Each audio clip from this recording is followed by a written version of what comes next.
Hello.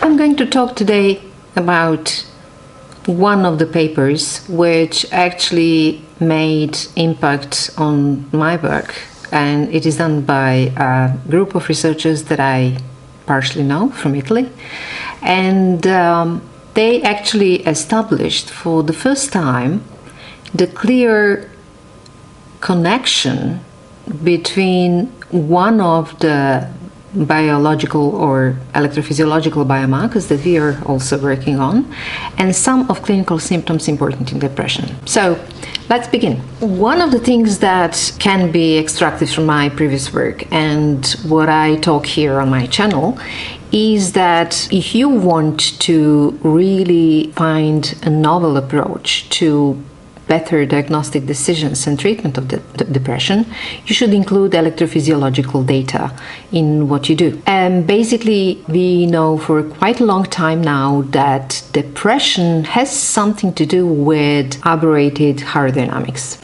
And this is, by any standards, no new information, because Malzberg published about that in 1937, so long time ago, that his depression patients actually suffered from adverse heart events, namely heart attack, heart congestion, and things like that. There are abundance of data on that clinical observations that someone who has depression, and especially very serious depression or recurrent depression, they usually have some difficulties with their cardiovascular health.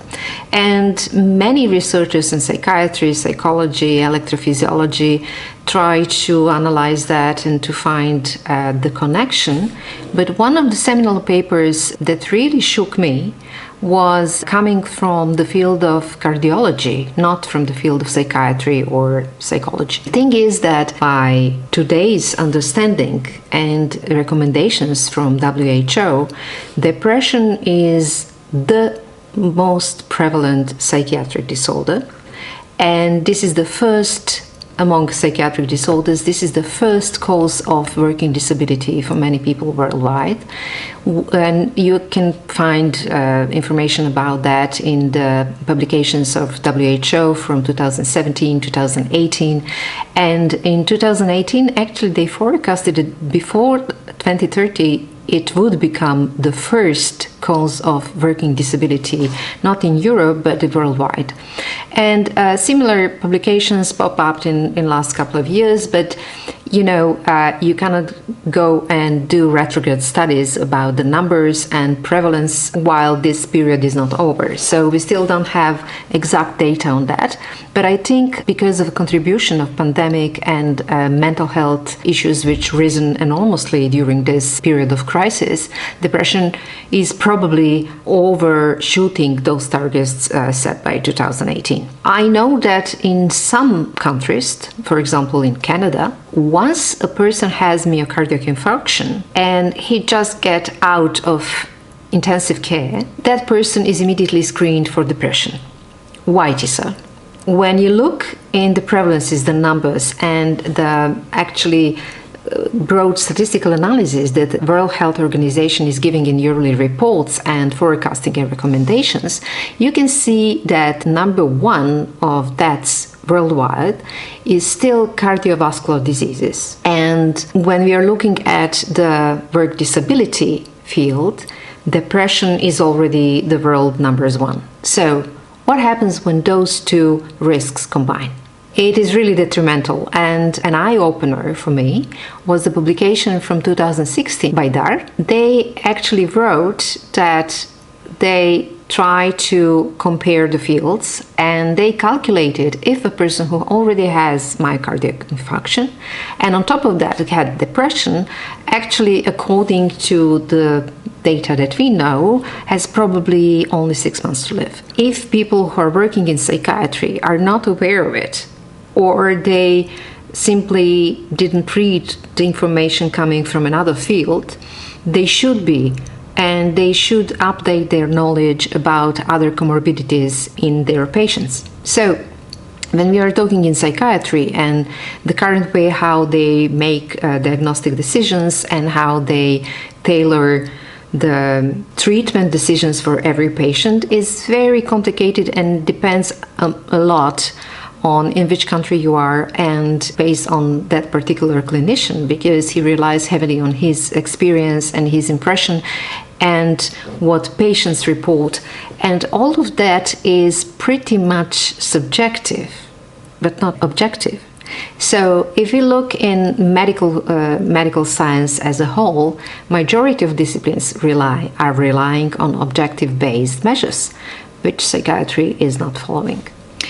So to conclude, if you combine the two biggest health risks according to WHO and many other independent bodies, national and worldwide, who are reporting about public health and medical risks and things like that, the number one is cardiovascular disease, and from the point of view of psychiatry, the most prevalent disease as we speak is depression, and it is also the number one for work disability worldwide. And if you combine those two risks, it is very dangerous if any of those two risks is unattended.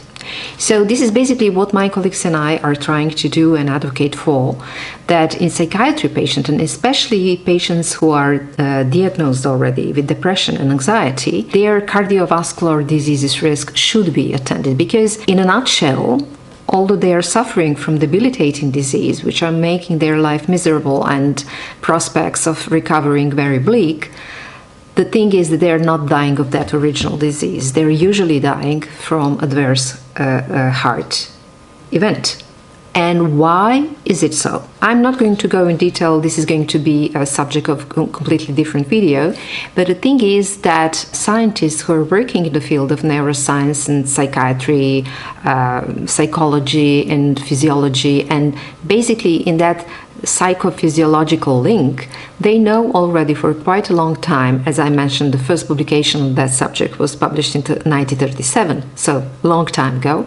In a recent study that we performed, we actually find a great number of publications who are exploring that link between depression and cardiovascular risks, and they actually confirmed in many cases that it is so, but for some reason that they didn't attract attention of clinicians, and it is still not screened. I just wanted to say that the link is that people who are having depression usually have some aberration of autonomous nervous system. Basically, if I really have to explain that in general terms, the brain centers which are controlling the heart rhythm are sending that message via vagus nerve, which is the 10th cranial nerve, and we call that cardiovagal control. And I just wanted to cite one of the recent publications. It is actually published in 2021, but I didn't read it until several days ago, so I really just want to point your attention to it. It says that cardiac vagal tone, indexed by heart rate variability, is believed to represent a proxy of the functional integrity of neural networks implicated in brooding rumination, etc. And brooding rumination is a very distinct characteristic of depression. And this is actually the first paper. The first author is Dell'Acqua, and it is from Padova University in Italy. And they actually tried also to establish the connection between heart rate variability and affective inference, but they didn't find that link. So I will just read the conclusion. They say that, taken together, the current study represents a first attempt to integrate heart rate variability with depressive symptoms, brooding rumination, and affective interference. An integrated model is supported where reduced cardiac vagal tone and brooding rumination have a combined effect in predicting the degree of depressive symptoms. So I urge people who are clinicians, being psychiatrists or psychologists, to pay attention of cardiovascular health of their depressed patients and help them increase the quality of life, let in some innovations we are working on, and increase the lifespan of their patients. Thank you for listening.